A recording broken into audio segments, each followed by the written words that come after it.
I'm Sarah Lufstyle, and this is Influence to Equity. I will be joined by guests from a wide range of industries who all have the commonality that there's no perfect linear line to success or life. Together, we're gonna figure out what works for you, for what defines success along your journey.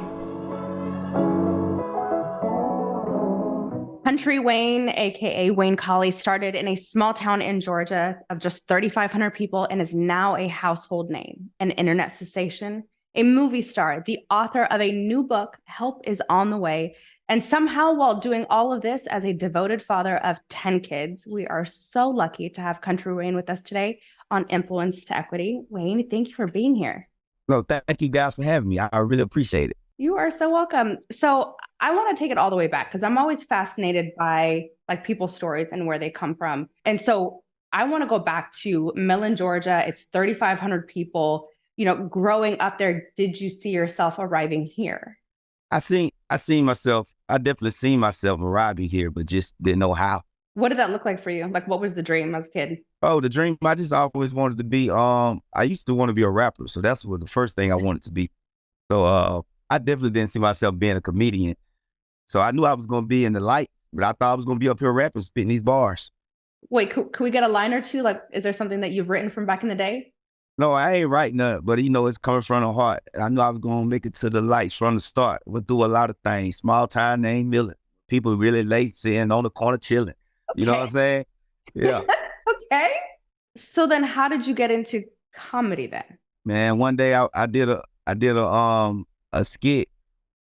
I did a skit when you have to fake like you like your girlfriend's cooking, and I got more views than I ever got rapping, period. And so I was like, oh, this is my calling. I quit rapping that day. And it was just more, comedy was more natural and organic. You know, most people know that you started your career in Facebook, I think about 2014. But how in that one moment, one video, one view, like that one viral video, how did that change the trajectory of your career if rapping was the goal? So you just up and quit and pivoted? Yes, because I didn't really put that much effort in that video. Yeah, and rapping, I was good, but I knew I couldn't be one of the best. I was good at writing songs, but I was like, I'll be one of those guys that probably get 30, 40 grand a show. But comedy, I was like, oh, if this is a lane, man, I could go to the top, because I just knew I always was naturally able to engage people in conversation and make them laugh without trying. So let me ask you this. When I started my career, influencer was not the goal, but then I thought, okay, let me try to be an influencer and see what just happens. And then I realized I found like my space, which wasn't typical back then, because you know how everybody says pick a niche, Uh-huh. but my niche was me, right? And so Uh-huh. I knew that I couldn't go that route.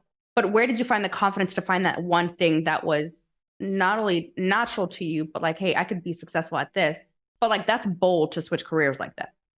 Because I seen with social media, when you rap, people hear you.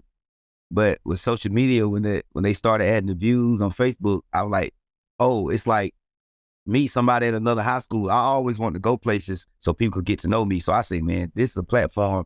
People get to know me. I had put in some work on my personal self. I always just felt like, the world about to get to know me, and that's all I wanted people to do. So I was like, oh man, this gonna be different, because when you're an influencer, you can just be you. So I have had the pleasure. I've been following you for a really, really long time. I think I got on social media, I think 2013, 2014. And gosh, you've been around for as long as I can remember, but that's a lot of effing content. And Yeah. you put out content every single day. How do you balance that with other obligations? Because it's not like you don't have a family. It's not like you don't have kids. I've got two and I'm barely keeping it together. I'm watching one ride his bike this way. I'm watching one run over here. Like, how are you doing it with that much content? You start kind of involving them in the content. So it's Mm. like I had to involve my family in my business to even have time for them. So I kind of made it a part of my life. And today, I still post like 7 to 10 new videos a day, but I started to happen to give other people opportunities on my platform. So I'm allowing my partner Mike, I taught him the game. He's writing his own content. My partner Chase, and just keep that machine popping, because the internet is like, it's like it's in need of content. Yeah. That's why they quit reels, because and longer content is what they really need, so they can get the money from advertising. So me Right. seeing that niche and coming from the streets, man, I've had to figure out how to balance it, because it was better than doing something illegal. So I just took full advantage, because I'm like, man, I appreciate the opportunity for real. What would you say to 10-year-old self or to someone who's watching you who is inspired by you and is from the streets? Because like I didn't grow up with what the internet looks like now, and I didn't what my life looks like now is not how I grew up. And so when the reality of where someone is right now in this moment, how do you talk to that child that was you at 8, 10 years old, that's from Millen, that's from Little Sarah, from Sudan? What do you say to them? I say to them, don't panic, um, don't do nothing outside of yourself in fear of not having. There's a new way that you could just be you and your family, and it's a way for everybody to eat. I tell my 10-year-old self, don't worry about going in the streets hustling. Um, Stay healthy, work on your health early. Enjoy where you're at now, Yeah. and I tell them, be prepared for this new wave and new way of being able to capitalize on social media that's coming. I do want to ask you about, we live in a hustle culture. We live in a culture that, we say enjoy the journey and enjoy the path. And yes, it's hard, but you decided to pursue comedy. And let's be honest, sometimes comedy, dark humor comes from a place of like where we're hurting, right? But also the career of a comedian is punishing.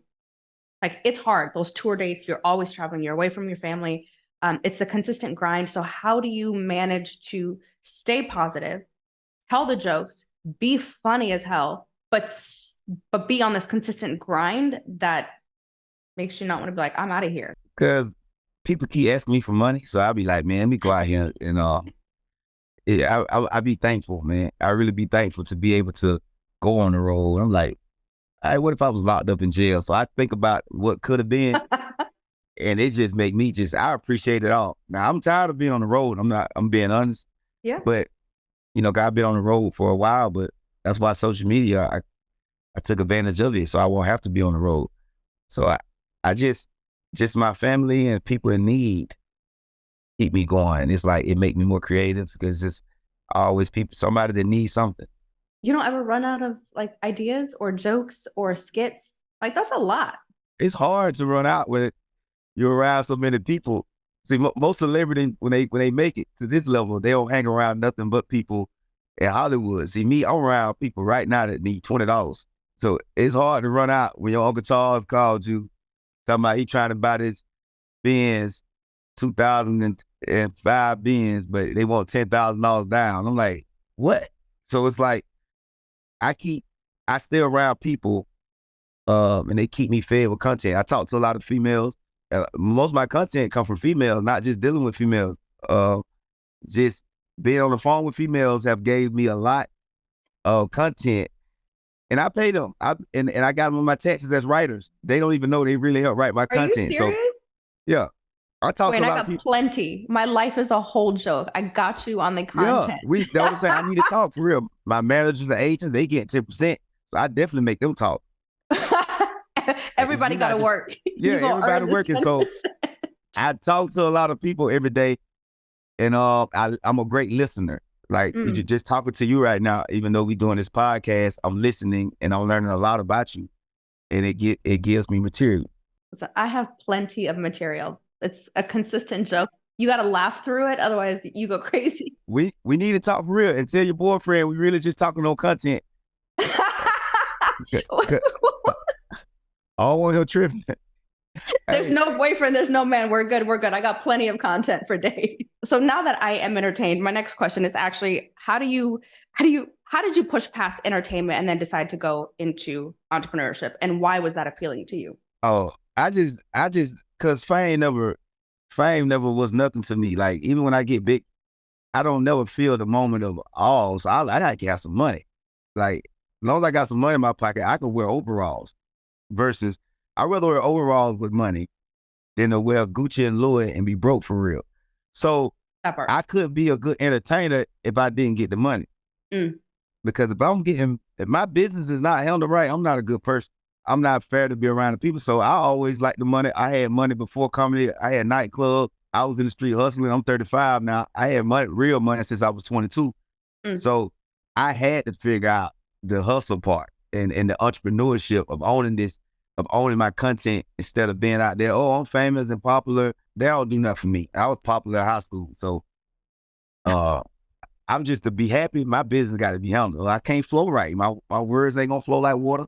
Yeah. I'm not going to be, my charisma, my energy, it's going to be thrown off. There's always a way to get money, but how do we make sure that we're teaching, I'm 36, you're 35. How are we teaching other influencers and other entrepreneurs to be financially responsible with their money? Like, this is a job. This is our job. It's not like you're coming on the internet and you're just shooting a few videos on your phone and then you walk away. This is your job. There's an entire infrastructure and system. You said, your publicist is here and you've handed it off to Mike and a few other folks. What would you tell someone who wants to turn this into an actual business and not just for fame or clout? Man, come in here with the right intentions, because however you come in, that's how you're going out.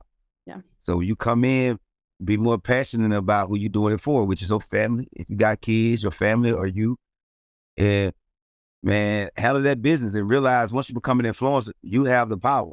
I don't care if you got 1,000 people watching you. That's 1,000 people. When I first got 1,000 views, I celebrate. Just you got to come in with that mentality and don't be scared to talk about the money off the rip. See, most people don't. They want to sound so artistic. Like, I just love the art. I just love the, man, I don't even trust people who say that, because you just love the art. Like, who doing this for free? So you got to come in with that mentality. Don't be scared to ask the awkward questions. And man, please know that you have the power as an influencer.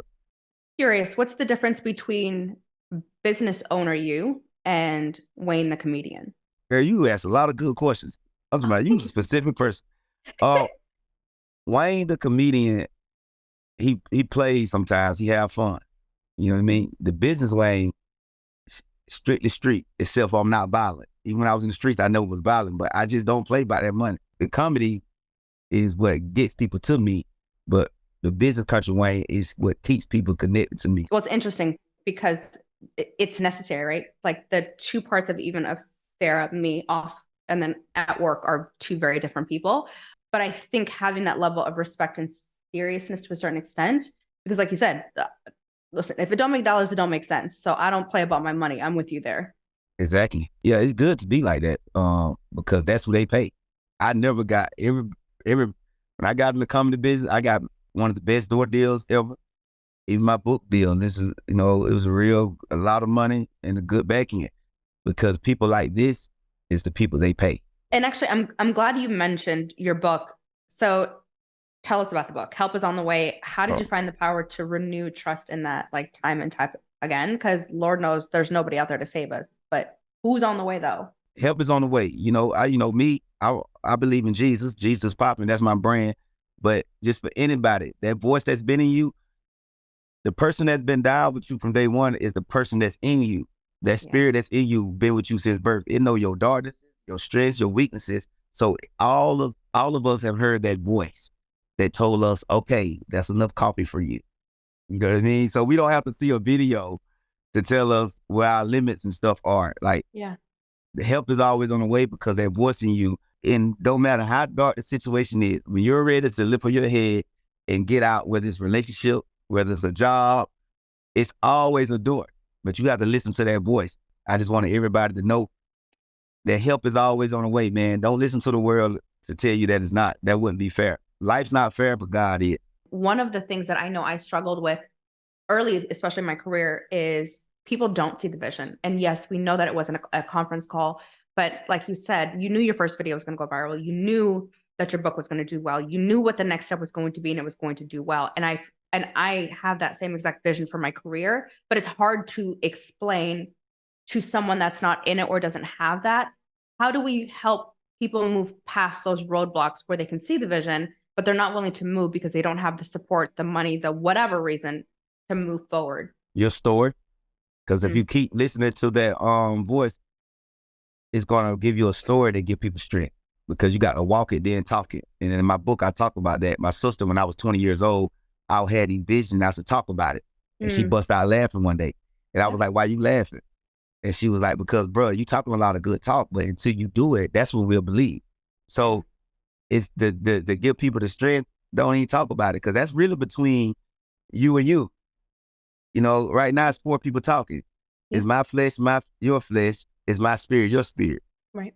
So it's it's like you got to keep listening to that voice, and then it gets you to a level where your track gonna speak for itself. You're not gonna have to speak. So speaking of the fact that you have the vision, you know what you're doing. What's next for you?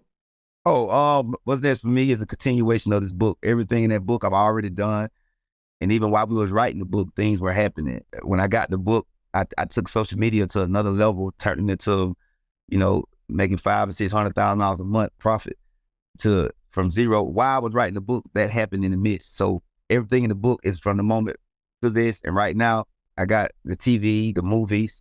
I'm already doing. I just did my independent film, and everything that could be done in this industry, I'm going to do. You Mm. know, I feel like God sent me in this game to show people you could do it in a positive way and still make that money, still have that swag, Yeah. still live this good life and have fun. So I'm gonna do everything that people expect of me and the unexpected. Can you talk about an unexpected? What's next? Because I know I just saw a billboard in Hollywood. I'm pretty sure of the movie recently. The unexpected is me being a cornerstone in the industry, I because love I it. have so many ideas that's way beyond my culture and other people's cultures, and I see the connection. I was always that person that could get each culture. My agents and managers, you know, we come from different backgrounds, with different races, but we all talk as one, because I was always that person that everybody can understand. And I know what I can do, Yeah. and it's needed. And I will be the cornerstone. I'll be putting a lot of plays together. Dang, I love that. I'm sad that this conversation's over, but I do want to make sure that I share a few takeaways. The first is you can involve your life in your content, and maybe there's a way to fit your life and your family into your work in a way that you did not expect. Number two, don't panic and don't do something in fear of not having it. Enjoy it while you're at it and capitalize on what's there. Number three, that said, your outward personality and your business persona do not need to be the same. Though it might be the most fun person in the world, business is business. How did you do that? In conclusion, as we have very well learned today, Country Wayne isn't just hilarious. He's giving, he's thoughtful, devoted, and believes in the power of voice. We've been so lucky he shared his wisdom with us today. Thanks again, Wayne, and thanks everyone for listening to Influence to Equity. Help Is on the Way comes out, is available April 18th in bookstores and online.